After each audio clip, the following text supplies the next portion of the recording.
नमस्कार, आदाब। Crime petrol सतर्क के आज के इस एपिसोड में मैं अनूप सोनी आप सबका स्वागत करता हूं। किसी भी इंसान के लिए उसका घर, उसकी छोटी सी दुनिया, उसकी जिंदगी होती है। ये वो जगह होती है जहां इंसान अपने आप को सबसे ज्यादा सुरक्षित महसूस करता है, पर अक्सर ऐसे में हम खतरे को भांप नहीं पाते और जुर्म का शिकार हो जाते हैं।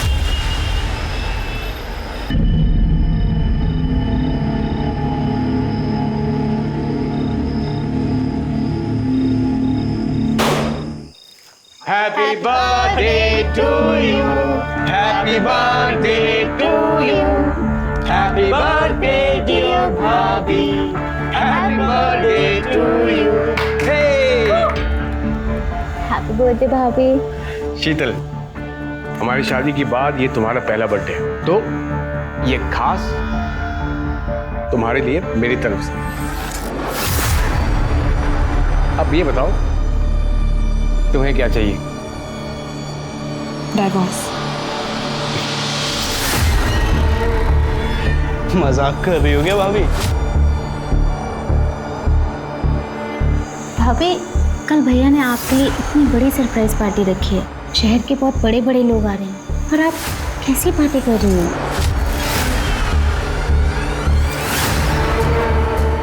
मुझे डाइवोर्स चाहिए, मतलब चाहिए। और अगर ऐसा नहीं हुआ तो आप सब जानते हैं कि मैं क्या कर सकती हूँ।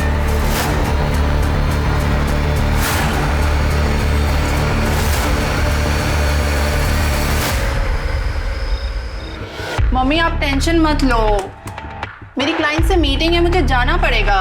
और पापा की तरह कोई गवर्नमेंट जॉब तो है नहीं कि 9 से 6 की नौकरी करो और फिर आराम। अरे बेटा, रात के 8 बजे हैं, मीटिंग तो कल भी हो सकती है ना।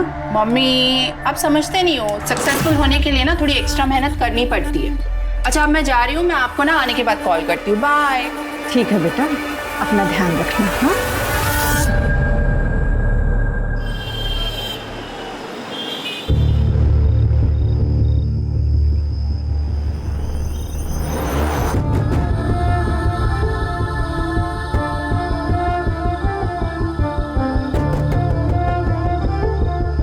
हाय, आई एम मनीष मित्तल।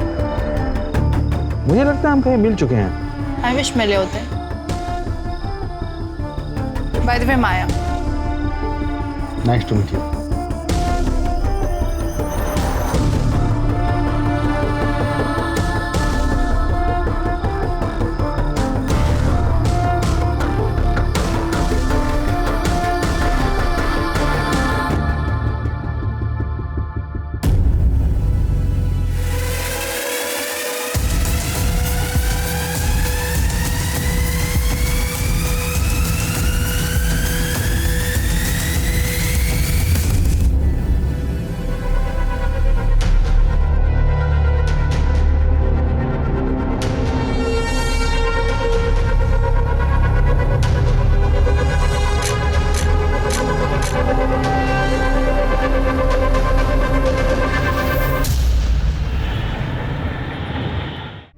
शीतल जी, मैंने आपकी केस हिस्ट्री और एविडेंस देख लिए हैं, but sorry to say it's not very strong. अब देखना है कि इस बेस पर हम आपकी तरफ से उनके खिलाफ कितना स्ट्रॉन्ग केस बना सकते हैं। विजय जी, मैं जानती हूँ इतना सब काफ़ी नहीं है, पर मुझे किसी भी हालात में डिवोर्स चाहिए। मैं बस उस कैद से छुटकारा चाहती हूँ, प्लीज़। ओके, कुछ करते हैं।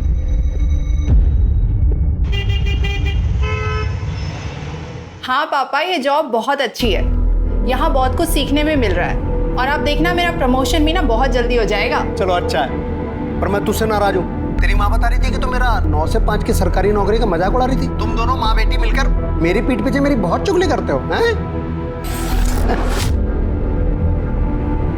मैं आप दोनों को बहुत मिस कर रही हूँ। अच्छा मम्मी, वो मैंने पैसे भिजवाए थे, आपने चेक किए ना?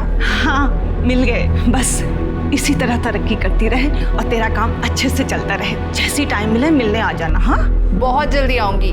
अच्छा मम्मी, एक इम्पोर्टेंट कॉल आ रहा है, मैं आप लोगों से बाद में बात करती हूँ। Bye, love you.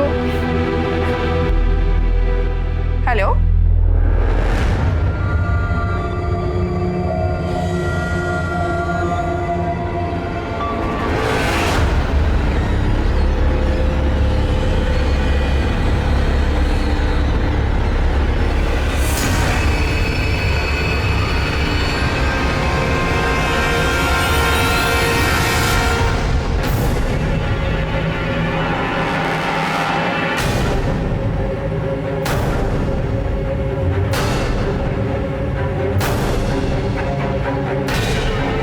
Raghu?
Shital ji, guess what, बधाई हो, डिवोर्स फाइनल हो गया है और एलिमनी में आपको 50 लाख रुपए मिले हैं और साथ में सेटलमेंट में एक बंगलो और एक कार भी।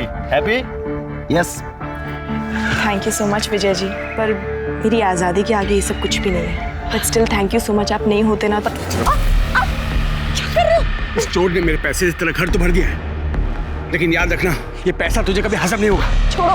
हेलो मिस्टर, क्या हो रहा है? क्या हो रहा है? हेल्प! पुलिस! अरे देखो आगे आदमी गुंडागर्दी कर रहा है। भैया छोड़ो यार। छोड़ूंगा नहीं तुझे, मैं नहीं छोड़ूंगा मैं। लेके जा उसको। भैया छोड़ो, भैया। शीतल जी, आर यू ओके? या अरे सुनो, कल रात माया ने मैसेज किया है कि नई नौकरी के लिए दुबई चली गई। अरे ऐसे कैसे अचानक, बिना बताए? रुको मैं उसको कॉल लगाता हूं। हाँ, जल्दी लगाइए। ये लड़की बिना।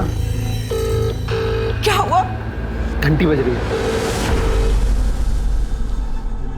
बेटा मेरी तो कुछ समझ में ही नहीं आ रहा, मैं तेरे तलाक पर क्या कहूँ। पता नहीं क्या हो गया तुझे आजकल, साल भर तेरी शादी को हुआ नहीं और। माँ, नरेश से शादी करना मेरी जिंदगी की सबसे बड़ी भूल थी। अब मैंने वो भूल सुधार ली है। अब क्या करूंगी? अब सबसे पहले अपनी आज़ाद जिंदगी जीऊंगी, उसके बाद एक अच्छी सी नौकरी ढूंढूंगी। माँ, मैंने बहुत सारी जगह ना रेज्यूमेज दे दिए अपने। बेटा वो बहुत बड़े लोग हैं, संभल कर रहना। माँ, तुम बेकार में चिंता कर रही हो, कुछ नहीं होगा मुझे। अब देखना, अब मेरी लाइफ बिल्कुल सेट है। हाँ माँ, मैं कोशिश करूंगी जल्द से जल्द टिकट्स मिल जाए। तुम बस अपना सारा का सारा सामान पैक रखना। Okay bye.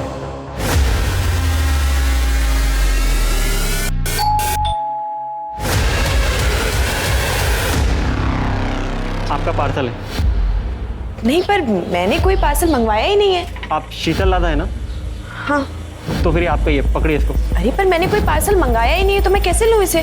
मेरे पास इतना टाइम नहीं है, पकड़िए इसको। अजीब जबरदस्ती है, नहीं मंगाया मैंने।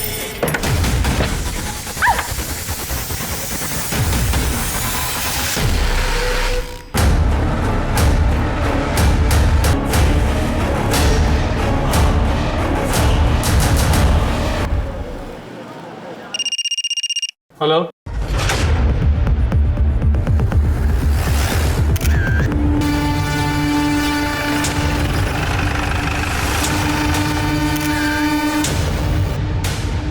सर पेट में चाकू से 3 बार वार किया गया। सर सेक्सुअल असॉल्ट जैसा कुछ नहीं लग रहा।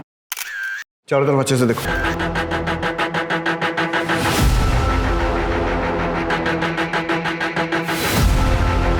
देखो, घर के कोने कोने में, दरवाजे पर, डोरबेल पर, सब जगह से फिंगरप्रिंट लो और आस पड़ोस में पूछताछ करो। देखो पड़ोसियों ने किसी को आते जाते देखा है क्या? सर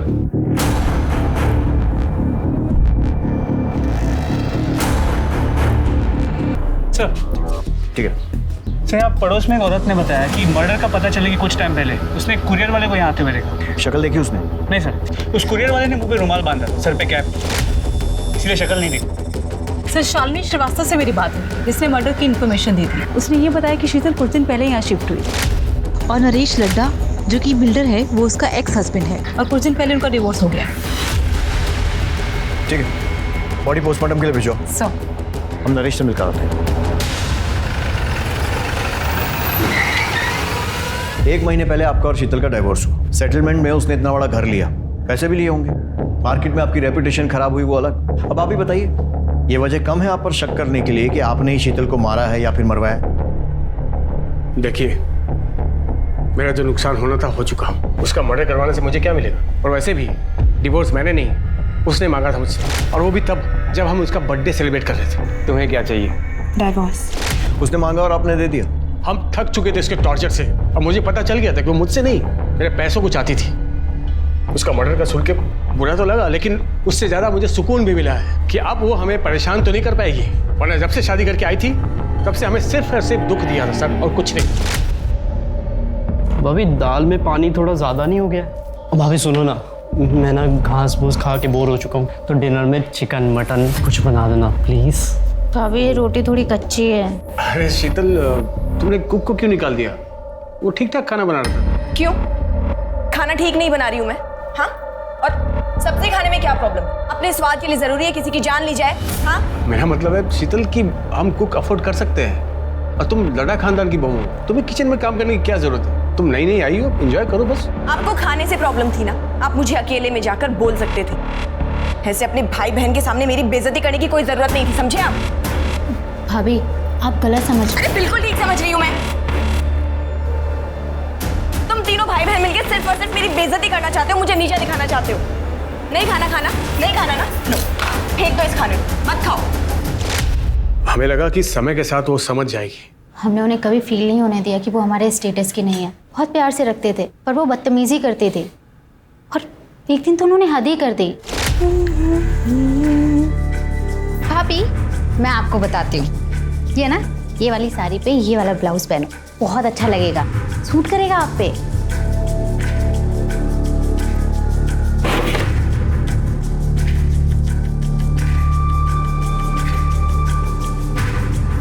भाभी क्या कर रही हो आप? काट क्यों रही हो? तेरे छूने के बाद में अब मैं इसका पोछा भी नहीं बना सकती। और रही बात फैशन की, तो वो मुझे तेरी जैसी बहन जी से सीखने की कोई जरूरत नहीं है, जिसके पास पैसा तो बहुत है पर ओढ़ने पहनने की जरा सी अकल नहीं। आप लोग इतनी शराफत दिखा रहे थे और वो बदतमीजियां करती जा रही थी, क्यों? शायद उनकी नज़र सिर्फ हमारे पैसों पर थे, वरना वो प्रीतम से ऐसी बात नहीं करते। सर को बताओ ना, सर को बताओ। क्या हुआ? भैया वो कुछ महीने पहले की बात है। भैया काम से बाहर गए हुए थे और शीतल भाभी मेरे रूम में आई। जी भाभी, क्या काम है बताइए। कुछ नहीं, वो मैं बोर हो रही थी तो मैंने सोचा तुम्हारे पास आके थोड़ा टाइम पास करूं। क्या कर रहे हो तुम? वाओ, कितना सुंदर कॉम्प्लेक्स है। काश ऐसे ही कॉम्प्लेक्स मेरा भी होता। वैसे हो सकता है अगर तुम चाहो तो। हाँ भाभी, मैं भैया से बात करूँगा। नहीं, भैया को बीच में लाने वाली कौन सी बात है? अगर ये हम दोनों के बीच में हो सकता है तो। उनसे उस दिन बड़ी मुश्किल से मैंने पीछा छुड़ाया। भैया को बताने से डर लगा, इसलिए मैंने दीपा से शेयर किया। वो ये सब चाल चला करती थी। सुना आपने कितनी घटिया औरत थी। एक तो मैं इस बात से निकल नहीं पाया कि उसने मेरे साथ क्या किया है, क्यों किया, और आप मुझ पर उसके मर्डर का इल्जाम लगा रहे हैं। प्लीज सर, मैं हाथ जोड़कर आपसे विनती करता हूं सर, हमें परेशान मत कीजिए। हमारा उसके मर्डर से कोई लेना देना नहीं है। सर, अगर ये लद्दा फैमिली सच कह रही है तो शीतल बहुत ही मक्कार और धोखेबाज औरत है। मिश्रा, कितने लोगों को जानते हो जो सामने से अपनी गलती मानेगी? वैसे भी ये स्टोरी की एक ही साइड है। शीतल की साइड तो हमने सुनी नहीं है, जो उसकी माँ हमें बताई। शीतल बहुत अच्छी लड़की थी और ये शादी भी उसने अपनी मर्जी से की थी।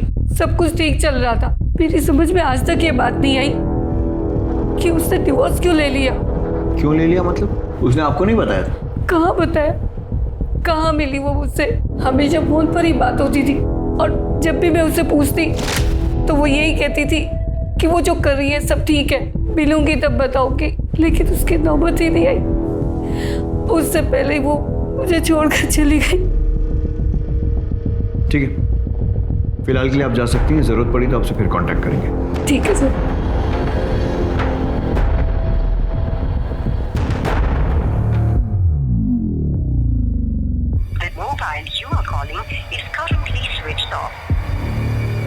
क्या हुआ? माया ने फोन उठाया क्या? अरे फोन तो तब उठाएगी जब वो नंबर लगेगा, उसका तो फोन ही स्विच ऑफ आ रहा है। क्या हो गया इस लड़की को?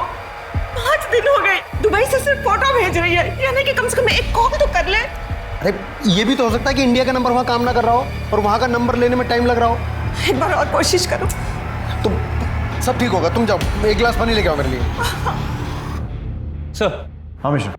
सर, शीतल के घर के फोरेंसिक रिपोर्ट के मुताबिक उसके घर में सिर्फ उसी के फिंगरप्रिंट्स मिले। उसके घर में किसी भी सामान पे, इनफैक्ट डोरबेल पे भी किसी और के फिंगरप्रिंट्स नहीं मिले। इसका मतलब जानबूझकर फिंगरप्रिंट्स मिटाए गए। शीतल उस घर में कुछ महीनों पहले शिफ्ट हुई थी, लेकिन इस टाइम में भी कोई ना कोई तो घर में आया होगा, किसी ने तो डोरबेल बजाई हो। मतलब ये कि जिसने भी उसे मारा या मरवाया है, सोची समझी प्लानिंग है। सर शीतल की पोस्टमार्टम रिपोर्ट्स आ गई। सर इसके मुताबिक उसकी मौत दोपहर 1 से 3 के बीच में हुई और चाकू से 3 बार पेट में वार किया गया। काफी खून बहने के, पर मौत से पहले रेप या सेक्सुअल असॉल्ट जैसा ऐसा कुछ भी नहीं लग रहा। मतलब पीएम रिपोर्ट से भी कोई खास हेल्प नहीं है? नथिंग। सर मैंने शीतल की बैकग्राउंड भी चेक की है। शादी से पहले या तलाक के बाद उसका कोई भी अफेयर वगैरह भी नहीं था। शीतल का एक्स हस्बैंड नरेश लड्डा और उसके भाई बहन, उनके कॉल रिकॉर्ड्स और मोबाइल लोकेशन? सर अब तक नहीं आई, पर जल्दी आ जाएंगे। जल्दी आ जाएंगे सर।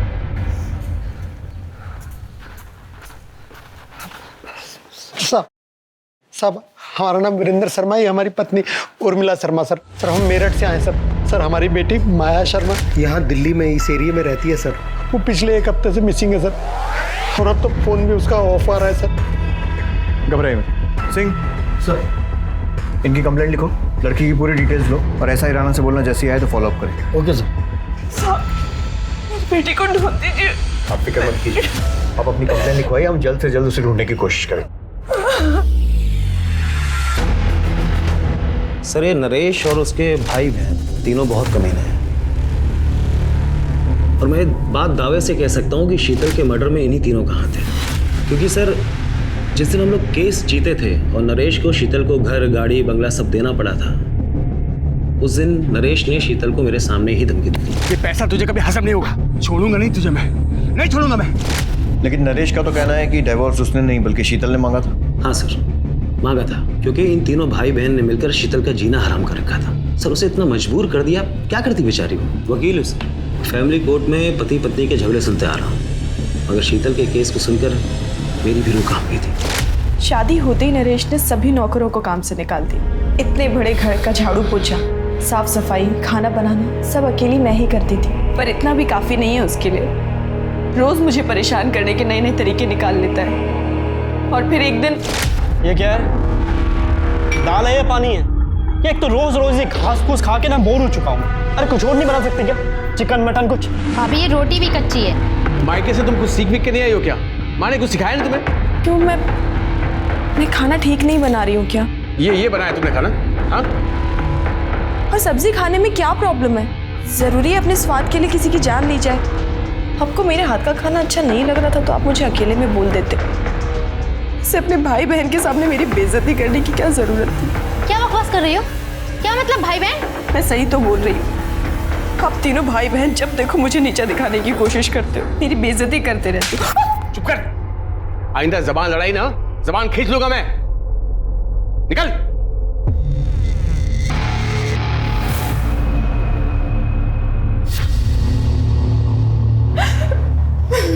अरे अरे भाभी आप रो क्यों रही हो? हाँ? अरे मैं कह रहा हूँ ना, चुप हो जाओ, चुप हो जाओ। ये क्या कर रहे हैं आप? हाथ हटाइए। अरे हाथ हटा? अरे मैं तो हाथ हटा दूंगा भाभी, पर भैया शाम को जिसको ला रहे हैं आपसे मिलाने, उसका हाथ कैसे हटाओगे? क्या नरेश, तुम अपना काम निकलवाने के लिए मुझे किसी ऑफिसर के साथ सोने के लिए बोल रहे हो? नरेश बीवी हूं मैं तुम्हारी। चिल्ला मत। तुझे क्या लगा रे? मुझ जैसे बिल्डर ने तुझ जैसे गरीब से शादी बिहार में पागल होकर की है? तेरे पास ये शक्ल ये फिगर नहीं होती ना, तुझ जैसे को मैं घास भी नहीं डालता।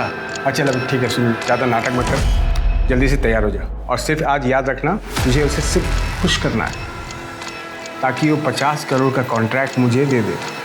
तो कुछ नहीं, समझी? सिंपल है। नहीं, मैं ऐसा कुछ भी नहीं करने वाली। क्या बोली तुम? क्या बोली? भैया क्या कर रहे हो? क्या चाहते हो? ऑफिसर का मूड खराब हो जाए इसकी सूजी हुई शक्ल को देख के, और कॉन्ट्रैक्ट हमारे हाथ से निकल जाए? समझा इसको, जल्दी से तैयार हो जाए, नहीं तो जान से जाएगी।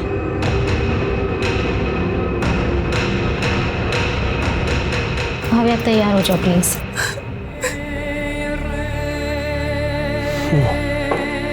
पियो पियो ना मेरी जान, अरे पियो ना। अगर हमें बच्चा हो जाए तो शायद वो बदल जाए। क्या बच्चा? तेरा दिमाग खराब हो गया क्या? नरेश, हमारी शादी को 8 महीने हो गए, अब तो माँ भी बच्चे को लेकर पूछने लगी है। अरे भाड़ में जाए तेरी माँ। बच्चा पैदा करके तेरा फिगर नहीं खराब करना है। मुझे बच्चा नहीं, पैसा चाहिए, बिजनेस आगे बढ़ाना, समझी? पर नरेश मेरी चुप कर, आगे इस बारे में कुछ बात नहीं होगी। चल साइड हट। कुछ सोचो सही, नहीं तो धंधा चौपट हो जाएगा। वो पुलिस वाला पैसे से भी नहीं मानेगा। ठीक है, मैं कुछ करता हूँ। सुन, एक पुलिस वाले ने नाक पे दम कर रखा है, तुझे उसे खुश करना होगा। मैं ये सब और नहीं करूंगी, और अगर तुमने मेरे साथ जबरदस्ती करने की कोशिश की तो मैं पुलिस के पास चली जाऊंगी। क्या बोली? इतनी जल्दी क्या है? तुझे शाम को पुलिस वाले के पास ही भेज रहा हूं मैं।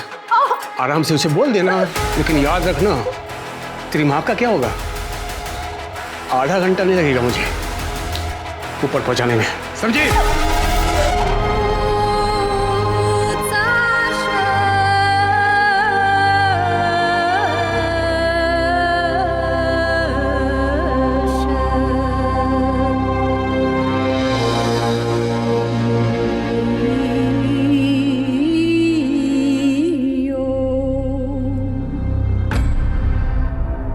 आप प्लीज मुझे जाने दीजिए, मैं ये सब अपनी मर्जी से नहीं करती हूँ। मेरा पति जबरदस्ती मुझसे करवाता है अपने बिजनेस के चक्कर में।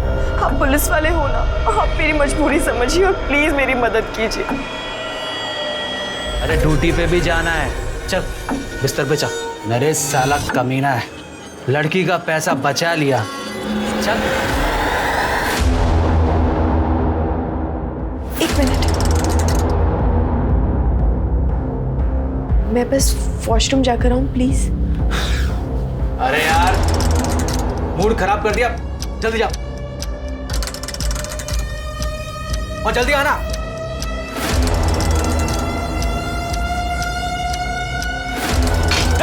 रुक।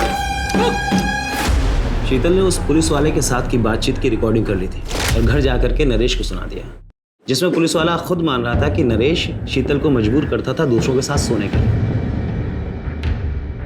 वो रिकॉर्डिंग सुनकर नरेश ने क्या किया? दरअसल उस शाम शीतल का बर्थडे था, तो इन तीनों भाई बहन ने मिलकर उसे सरप्राइज पार्टी दिया। वो लोग उसे इमोशनल यूज करके वो रिकॉर्डिंग डिलीट करवाना चाहते थे, मगर शीतल ने साफ साफ कह दिया कि उसे डिवोर्स चाहिए। वो रिकॉर्डिंग अभी कहाँ है? नरेश के पास। वो इसी शर्त पर डिवोर्स के लिए तैयार हुआ था कि शीतल रिकॉर्डिंग उसे वापस कर देगी और इसकी जितनी भी कॉपियां हैं वो सब डिलीट कर देगी। और अगर देखा जाए तो इस हिसाब से नरेश के खिलाफ कोई भी सबूत नहीं मिलता। उस पुलिस वाले का नाम क्या था? सर वो आप जानते हैं कि मैं बता नहीं सकता, लेकिन शीतल के लिए दुख होता है। कितनी मुश्किल से उसे वो सब चीज़ें मिली थी जिसकी वो हकदार थी। सर उसके कातिल को प्लीज छोड़िएगा। पुलिस के सामने शीतल की दो छवियां आई, लेकिन दोनों एक दूसरे से विपरीत थी। पहली गुस्सैल, बदतमीज, मौका परस्त जो लाड़ा परिवार ने बताई। दूसरी एक मजबूर, असहाय, पीड़ित औरत की, जिससे उसका अपना पति अपने फायदे के लिए जिस्म फरोशी करवा रहा था। आखिर शीतल का असली किरदार क्या था? क्योंकि उसे समझे बिना इस केस को समझ पाना बहुत मुश्किल था। तो लट्टा फैमिली का बैकग्राउंड चेक किया, पता चला काफ़ी टेढ़े लोग, कंस्ट्रक्शन बिजनेस में है तो काफ़ी ऊपर तक कॉन्टैक्ट्स, कॉल रिकॉर्ड्स में गुंडे, हिस्ट्री शीटर्स, इन सब के नंबर्स, और इनके खिलाफ धोखाधड़ी की केसेस भी रजिस्टर्ड है। मोबाइल लोकेशन चेक की? जी सर, लेकिन 10 तारीख को इनमें से किसी की भी मोबाइल की लोकेशन शीतल के घर के आसपास की नहीं। मिश्रा, ये लड्डा नामी बिल्डर, तो पॉसिबल है कि ये काम इसने किया नहीं, करवाया हो। इसके लिए इसमें जितने भी गुंडे और हिस्ट्री शीटर है ना, उनको राउंड अप करते हैं, वो बताएंगे कुछ। इंस्पेक्टर, अब प्लीज उस घटिया औरत के लिए हमें परेशान मत कीजिए। उसे हमने नहीं, उसी के किसी यार ने मारा होगा, जिसके लिए उसने मुझसे डिवोर्स लिया था। वो एक नंबर की झूठी, मक्कार और कैरेक्टरलेस औरत थी। वैसे हमारी इंक्वायरी में आपका कैरेक्टर भी कुछ ऐसे ही आ रहा है। और अगर वो इतनी बुरी थी तो फिर घर, गाड़ी, पैसा ये सब देकर सेटलमेंट क्यों करना पड़ा? कोर्ट में प्रूव क्यों नहीं कर पाए? एक्चुअली वो मुझे ब्लैकमेल कर रही थी। एक ऐसी चीज़ को लेकर जिसे मैं कभी बाहर नहीं आने दे सकता था। और वो चीज़ उस पुलिस वाले की रिकॉर्डिंग थी जिसके साथ सोने के लिए आपने उसे भेजा था। किस रिकॉर्डिंग की बात कर रहे हैं आप? मैं तो ये फोटो की बात कर रहा हूँ। पता नहीं ये फोटो शीतल के पास कैसे आई और उसने अपने वकील को दे दिया। कहाँ से आई मतलब? आपका कहने का मतलब है कि फोटो फेक है? Did I say that? No, did I say that? Fake है। हाँ, ये सच है कि मैं इस लड़की के साथ सोया था, लेकिन ये फोटो किसने कब खींची और शीतल के पास कैसे आई मुझे नहीं पता। कौन है ये लड़की? I don't know. मैं एक कॉन्फ्रेंस मीटिंग में गया था, उसके बाद वो लड़की मुझे मिली और वहीं थोड़ी बहुत कुछ बातचीत हुई। उसके बाद उसने मुझे रूम में इन्वाइट किया।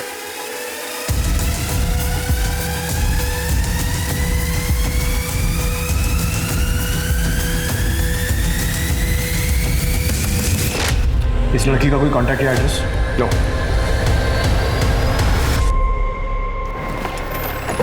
नरेश की बातों से एक अलग ही एंगल है। मतलब शीतल का वकील उसे जितना शरीफ बताने की कोशिश कर रहा है, शायद वो ऐसी है नहीं। मिश्रा, बात करो फोटो में वो लड़की कौन है? वो फोटो खींची किसने है और शीतल के पास वो फोटो किसने भेजी है ठीक उस वक्त जब डाइवोर्स की प्रोसीडिंग चल रही है? सर 2 दिन हो गए कंप्लेन कराए हुए सर। सर हमारी बेटी अभी तक मिसिंग है सर। आपका केस तो ऐसा ही राणा देख रहा है। राणा कहाँ है? सर राणा साहब तो केस के सिलसिले में बाहर गए। आइए आप मेरे साथ, संभल के। एक मिनट दिखाइए।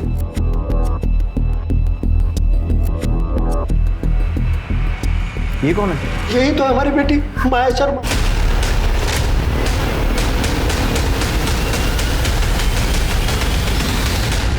सर हमारी बेटी माया 7 तारीख को नई दिल्ली से दुबई गई थी नौकरी ज्वाइन करने के लिए। ये देखिए साहब, दुबई से फोटो भेजती है पर कॉल करते हैं तो उठाती नहीं है, कॉल बैक भी नहीं करती है। सर शुरू में तो 1-2 दिन हमने इंतजार किया कि फ़ोन करेगी, पर बाद में तो उसका फ़ोन भी स्विच ऑफ हो गया। फिर हम लोग मेरठ पुलिस के पास गए, उनसे कहा तो उन्होंने कहा कि हाँ आप लोग दिल्ली जाइए, क्योंकि वो माया दिल्ली में ही रहती थी। माया दिल्ली में क्या कर रही थी? सर मार्केटिंग में नौकरी करती थी सर। सब कुछ अच्छा खासा चल रहा था। उसने रहने के लिए घर ले लिया था और खर्चे के लिए हमें पैसे भेजती थी। मम्मी वो मैंने पैसे भिजवाए थे, आपने चेक किए ना?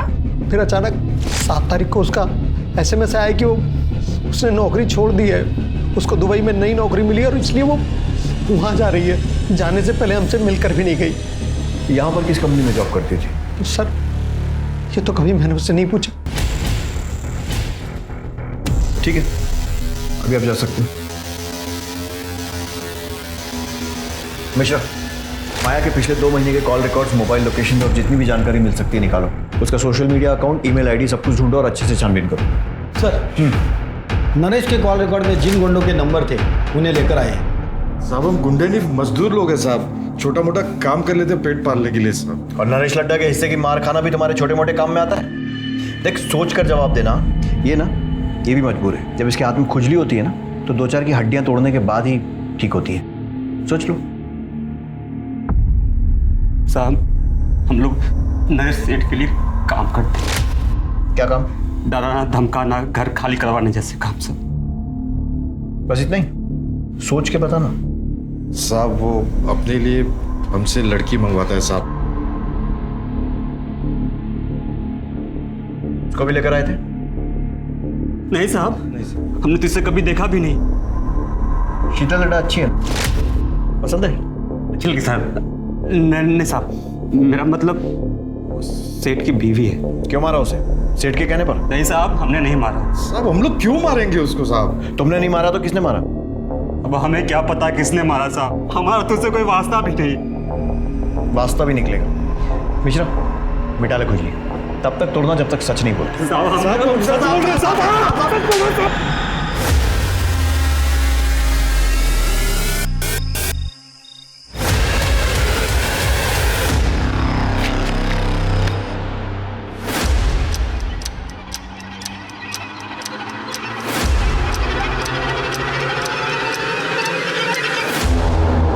सर माया ने 7 तारीख को दोपहर 2 बजे की दुबई जाने की फ़्लाइट की टिकट निकाली थी और 7 तारीख की सुबह 10 बजे उसने ऑनलाइन चेक इन भी किया। मतलब वो सही में दुबई जा रही है? देख के तो ऐसा ही लगा, लेकिन ना वो एयरपोर्ट गई ना उसने फ़्लाइट ली। टिकट लिया, ऑनलाइन चेक इन भी किया, तो फिर फ्लाइट क्यों छोड़ दी?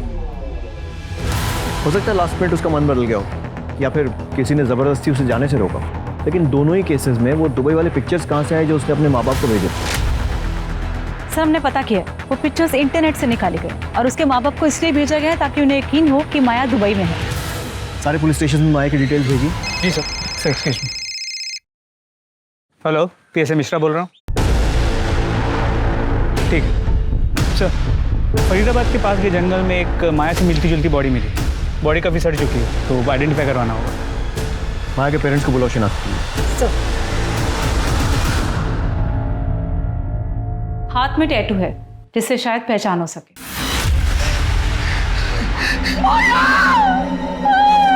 मेरे बच्चे। मम्मी देखो मैंने टैटू बनाया है।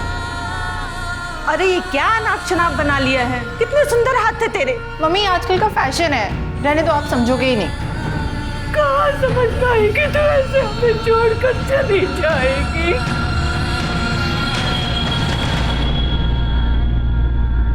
सर सूटकेस के अंदर या बॉडी के आसपास कोई सुराग नहीं मिला है।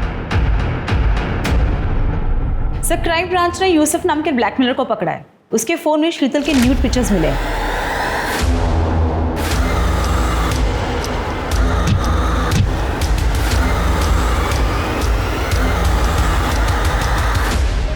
सर ये फोटो मुझे प्रतिम ने सेंड किया था सर। प्रतिम लड्डा? जी सर। क्यों भेजा था? सर वो मैं online sex chat video racket चलाता हूँ सर, वहाँ मेरी एक लड़की को ये प्रतिम मिला था सर। सर जब हमने इसकी इंक्वायरी निकाली तो पता चला ये बहुत बड़ा आसामी सर, तो हमने इसे अपने जाल में फंसाया सर और इसको हमने ब्लैकमेल करना शुरू किया सर। फिर सर ये हमारा ATM बन गया था सर मैं यूसुफ को रेगुलरली पैसे दे रहा था। एक बार पैसे नहीं दे पाया तो उसने बोला कि घर में किसी फीमेल की न्यूड पिक्चर सेंड करना, तो इसलिए मैंने एक बार शीतल भाभी की फ़ोटो खींची चुपके से। वो गमछा मैं जानबूझकर अपने साथ ले गया। मुझे लगा अगर भाभी ने मुझे देख लिया तो उनको लगे कि रघु था। एक ही फोटो भेजी थी और भी भेजी थी? सर एक और भेजी थी। अब जो पूछ रहा हूं ना उसका बिना पीटे सच सच जवाब देना। नरेश अपने बिजनेस के लिए और कॉन्ट्रैक्ट के लिए शीतल को दूसरे मर्दों के साथ सोने के लिए मजबूर करता था? शीतल भाभी अच्छी बहू थी, पर नरेश भाई ने कभी उनकी कदर नहीं करी। अपने फायदे के लिए उन्हें कितने लोगों के साथ सोने के लिए मजबूर करते थे। हमें पता था सर ये गलत है, पर उनकी हाँ में हाँ मिलानी पड़ती थी क्योंकि हम उन पे फाइनेंशियली डिपेंडेंट थे। मिश्रा, शीतल जैसी सीधी सादी लड़की बेचारी इस नरेश लड्डा जैसे घटिया आदमी के चंगुल में फंस गई और वो कमीना अभी भी खुला घूम रहा है। इसके ऊपर प्रोस्टिट्यूशन का केस बनाओ। इस नरेश लड्डा को इसके किए की सजा मिलनी चाहिए। जी सर। शीतल के केस में तो हम आगे बढ़ रहे हैं, प्रोग्रेस भी हो रही है, लेकिन माया के केस में ना तो कोई ढंग का सस्पेक्ट मिल रहा है और ना ही कोई मोटिव मिल रहा है। सर क्या ये हो सकता है कि ये दोनों केसेस कनेक्टेड हो सकता है? सर माया का फोन 9 तारीख को स्विच ऑफ हुआ। माया के कॉल रिकॉर्ड्स में 2 नंबर में, एक किसी अनिल नाम के फोटोग्राफर का है जिसकी पुरानी दिल्ली में फोटो स्टूडियो, और दूसरा नंबर फेक आईडी पे लिया गया जिसके साथ माया की अक्सर लंबी बातें हुआ करती। और सर वो नंबर 9 तारीख से स्विच ऑफ, अब तक ऑन नहीं हुआ। सर माया ने अपने कार्ड से 6 मार्च को एरोसिटी में एक होटल भी बुक किया था और सर उसने अपने लैंडलॉर्ड को पूरे रेंट के पैसे देके वो रूम छोड़ दिया था, पर उसके लैंडलॉर्ड को उसको दुबई जाने की बात बिल्कुल पता नहीं थी। मतलब उसने दुबई का टिकट बुक कराया था, अपना रूम छोड़ा था, लेकिन शायद वो दुबई गई नहीं। जी सर। सबसे पहले तो इस फोटोग्राफर को उठाओ, पता करते हैं माया और इसका क्या कनेक्शन, और दूसरा ये फेक नंबर, उसकी जो भी इंफॉर्मेशन मिल सकती है, कहाँ से इशू हुआ, प्रीपेड है, पोस्टपेड है, सब कुछ पता करो। सर। आखिरकार माया की पोस्टमार्टम रिपोर्ट से पता चला कि माया को नींद की दवा दी गई थी और मौत गला दबाने की वजह से 7 तारीख की दोपहर को लगभग 12 से 3 के बीच हुई। जिस दिन माया दुबई जाने वाली थी, क्या कोई ऐसा था जो उसे दुबई नहीं जाने देना चाहता था, या कोई ऐसा जिसके राज माया के पास थे? बताता हूँ सर। नरेश और माया की फोटो मैंने माया के कहने पे खींची थी और भी बहुत सारे लोगों के साथ उनकी फोटो मैंने खींची थी। जिसके साथ जैसी भी तस्वीरें खींची है ना, सब पुलिस स्टेशन में जमा कर। एक बात बता, ये काम माया खुद करती थी या किसी के कहने पर? खुद ही करती थी साहब, खुद ही कॉल करती थी, खुद ही सारी डीलिंग करती थी। और पेमेंट कैश में होती थी, वो खुद ही करती थी। और कभी कभार महेश नाम का आदमी आता था, वो पेमेंट करने के बाद माया से मेरी बात करा देता था। माया के कॉल रिकॉर्ड में महेश को ढूंढो।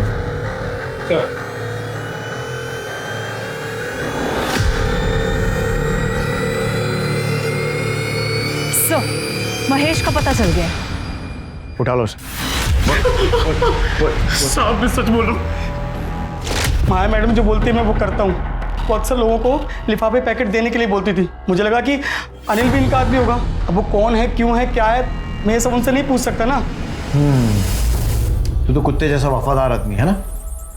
देख, माया का मर्डर हो गया है। अभी अगर मुंह नहीं खोलेगा ना तो लंबा अंदर जाएगा तू। तेरे फोन रिकॉर्ड्स, कॉल लोकेशन सब निकाल लिए हमने, जिससे क्लियर है कि 6 तारीख को तू माया के होटल गया था और बाद में भी होटल के आसपास ही था, और अगले दिन होटल से एयरपोर्ट की तरफ भी गया था जब माया दुबई जाने के लिए एयरपोर्ट निकली थी। साहब मुझे क्यों फंसा रहे हो? मैं तो जो साहब बोलते थे वो करता था। तो मैं भी तो वही पूछ रहा हूँ ना, क्या किया तूने? 6 मार्च की शाम को माया मैडम को होटल पर ड्रॉप किया था। तो जब माया को ड्रॉप किया था वो अकेली थी? हाँ सर। उसके साथ कोई सामान वगैरह था?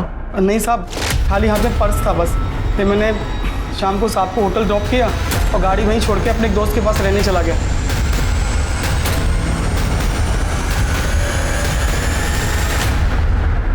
साहब ने कहा था कि अगले दिन 4 बजे आ जाना होटल, तो मैं उनको 4 बजे लेने पहुंच गया। सर मैडम नहीं आ रही? अरे हाँ महेश, तुझे बताना भूल गया था, वो तो 2 बजे की फ्लाइट से दुबई चली गई। चल देख क्या रहा, चल ना। Yes sir. अच्छा ये बता, इन दिनों में तूने कुछ ऐसा देखा या सुना जो तुझे अजीब लगा? हाँ साहब, कुछ दिन पहले साहब किसी से फ़ोन पे बात कर रहे थे। जी देखिए, मैं उस पार्सल के लिए 1.5 लाख रुपए देने थे कहा, लेकिन वो काम होना चाहिए। हाँ जी, काम की मुझे गारंटी चाहिए। पर साहब इतने पैसे उन्होंने मुझे देके कहीं भेजा नहीं। पार्सल क्या था? वो नहीं पता साहब। कब की बात है? सब 10 मार्च की, जब मैं गाड़ी की चाबी लेने गया था। 10 मार्च के आसपास के विजय माशरी के सारे कॉल रिकॉर्ड्स और मोबाइल लोकेशन निकालो। सर पता चला है कि विजय उन दिनों एक नवीन नाम के हिस्ट्री शीटर के रेगुलर टच में था। सर इसके कहने पे क्या साहब? और तू दूध पीता बच्चा है ना जो इसकी बातों में आ गया? और तू मैंने कुछ नहीं किया साहब। जब कुछ नहीं करने के विजय माहेश्वरी ने तुझे 1.5 लाख रुपए दे दिए? हाँ बोल। साहब वो एक काम के नहीं 3 काम के पैसे थे साहब। विजय ने फोन करके मिलने बुलाया, मैं इसके साथ वहां पहुंचा।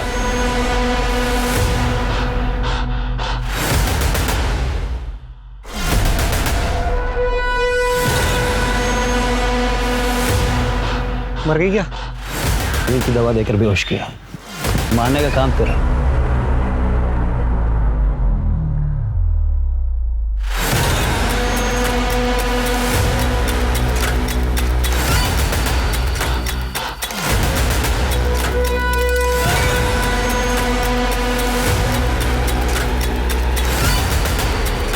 हमने चलती गाड़ी में उसका गला दबाकर उसे मार दिया और थोड़े आगे जाकर सूटकेस को जंगल में फेंक दिया। तो पहला हुआ माया का मर्डर, दूसरा उसकी बॉडी को ठिकाने लगा, तीसरा बताओ?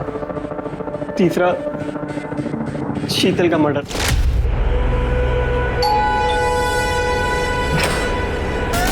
क्या? तो कैसी लगी मेरी प्लानिंग? मोटिव समझ नहीं आया, क्यों किया? माया से पीछे छुड़ाने के लिए। दरअसल क्या होता है कि जो ये डिवोर्स केस होता है ना, इसमें हम लोग क्लाइंट को ज़्यादा एलिमनी दिलाने के लिए उन्हें नंबर 2 के तरीके से करते हैं, उन्हें कन्विंस करते हैं। उसके बाद इन सब नंबर 2 के तरीकों से ही तो पैसे मिलते हैं ज़्यादा, वरना आप भी जानते हैं कि डिवोर्स के केस में कहाँ इतने पैसे मिलते हैं। और माया वो अपनी मर्जी से ये काम करती थी? अरे नहीं साहब, इतनी आसानी से कौन तैयार होता है। बोला मैंने कि ये सब करने में परेशानी क्या है, किसी के साथ सोना थोड़ी है। उसको ब्रेन वॉश किया, समझाया उसको, तब जाके मानी। और हाँ, शादी की झांसा भी दी। लेकिन उसके बाद एक दिन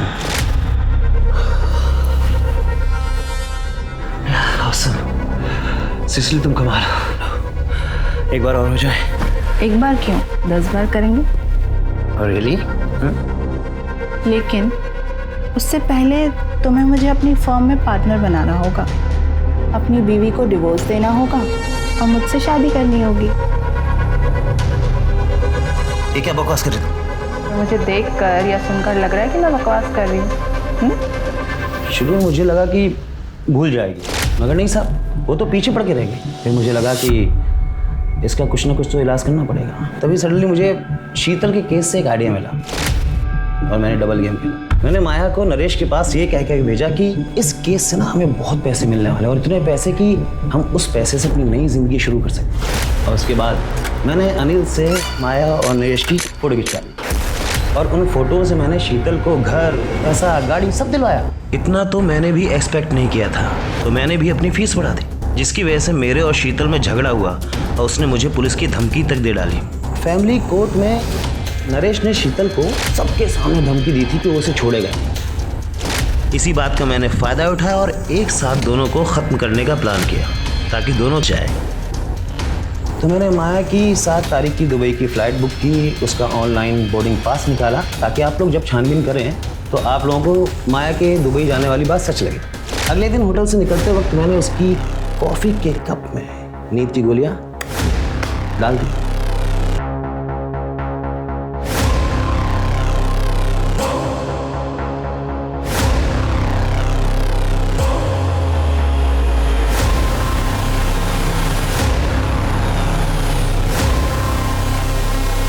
मैंने माया का फ़ोन अपने पास ही रख लिया था। एक रात पहले ही उसके घर वालों को मैंने मैसेज कर दिया कि मैं दुबई जा रही हूँ नौकरी के सिलसिले में, और 2 दिन तक दुबई की फ़ोटो भेजता रहा। उसके 2 दिन बाद मैंने उसके फ़ोन को तोड़ के फेंक दिया। माया और शीतल के मर्डर केस में चार्जशीट फाइल करो और ध्यान रहे कि फांसी नहीं तो कम से कम उम्र कैद तो होनी चाहिए। इंस्पेक्टर, आप भूल रहे हैं कि मैं एक वकील हूँ और कोई ना कोई दंड फंद लगा करके बाहर निकल जाऊंगा। ये केस इंसान की हैवानियत का एक जीता जागता उदाहरण है। शीतल एक सीधी सादी जिंदगी चाहती थी, जबकि नरेश, विजय और माया ने पैसे के लालच में गलत रास्ता चुना। अब मैं अनूप सोनी आपसे विदा लेता हूं, फिर मुलाकात होगी क्राइम पेट्रोल सतर्क में एक और नए केस के साथ। तब तक अपना और अपने परिवार का ख्याल रखें, सतर्क रहें, सुरक्षित रहें और देखते रहें क्राइम पेट्रोल सतर्क। जय हिंद।